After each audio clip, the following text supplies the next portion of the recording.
Brand new white কালারের গাড়ি, থার গাড়ির উপর সিরামিক কোটিং করলে তার রেজাল্টটা কি মারাত্মক আছে। আমার হলদে ভাবটা চলে গেছে একদম। গাড়ি উইথআউট সিরামিক প্রোটেকশনের ছাড়া যে গাড়িটার কালারটা যে কিভাবে ড্যামেজ করে, তো এই যে বাড ড্রপিং এফেক্টগুলো এখন আর নেই। তো এইটাই হলো যে একটা আয়রন জলে ধুয়ে কেমন গাড়িটা একটা ঘোলাটে ইয়েলো কালারের একটা ভাব চলে এসেছিল হোয়াইট কালারের ওপর।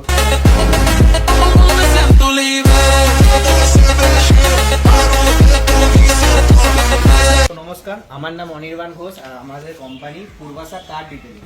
তো আজকে আমরা এসেছিলাম সিউড়িতে এই হোয়াইট কালারের থার রক্সের ওপর সিরামিক কোটিং করতে। তো কেন উইথআউট সিরামিকের প্রোটেকশনে যে আপনার গাড়িগুলো যে কি পরিমাণে ড্যামেজ হচ্ছে, এই যে দেখতে পাচ্ছেন বাদ ড্রপিং, ঠিক আছে, এই যে কালো কালো স্পটগুলো, এগুলোর পার্মানেন্ট সলিউশন একমাত্র সিরামিক কোটিং।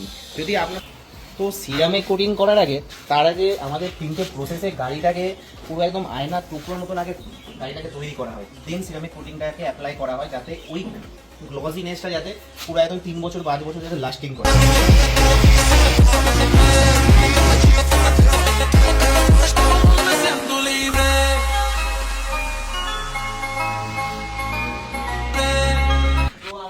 কাজের প্রসেস পুরো কমপ্লিট। তো প্রথমেই আপনাদের ওয়াকআউট ভিডিওতে দেখিয়েছিলাম যে একটা গাড়ি উইথআউট সিরামিক প্রোটেকশনের ছাড়া যে গাড়িটার কালারটা যে কিভাবে ড্যামেজ করে, তো এই যে বাড ড্রপিং এফেক্টগুলো এখন আর নেই।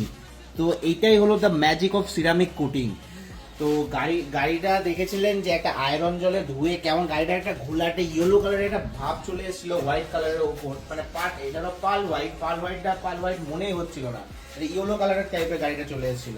তো আমাদের সব প্রসেস শেষ করার পর গাড়ির লুকটা কিছু এরকম এসে দাঁড়িয়েছে। বললেন আমাদের স্যার, তো স্যার আমি কি আপনাকে সন্তুষ্ট করতে পেরেছি? একদম। তো আমাদের কাজটা কেমন লেগেছে sir?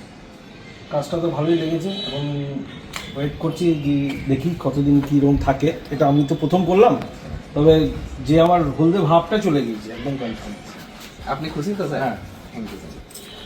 Quero ver você mexer, quero ver tu